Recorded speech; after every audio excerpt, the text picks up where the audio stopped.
му се радуваш на огнот, но не и на пожарот. Му се радуваш на домот, но само кога е безбеден. Полиси за домакинство на осигурување Македонија. Сега со подобрени услови. Тука сме.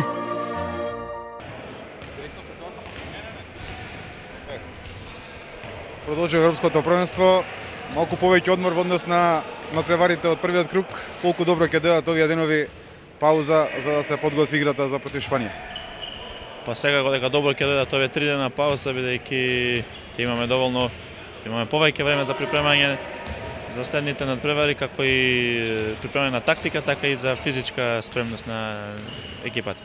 Што очекуваме в недела, бидејќи се среќаваме против репрезентација во која што има поранешни ракометари на Вардар, ракометари кои што добро ги позна и селекторот Раул, но секако и вие, играчите, кои што имате играно многу пати против нив.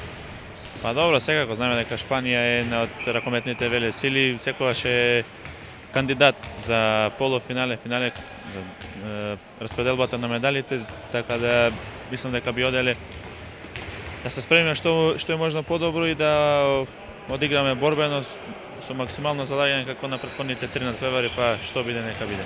Доволно ли е времето да се одмориме и да собереме сили за да бидеме на 100% подготвеност на физички план за да се носиме со шпанците? Мислам секако дека е доволно 3 дена, другите репрезентации имаат само по 1 ден, ние имаме 3, така да мислам дека би било доволно, дека ќе биде доволно тоа време што го имаме.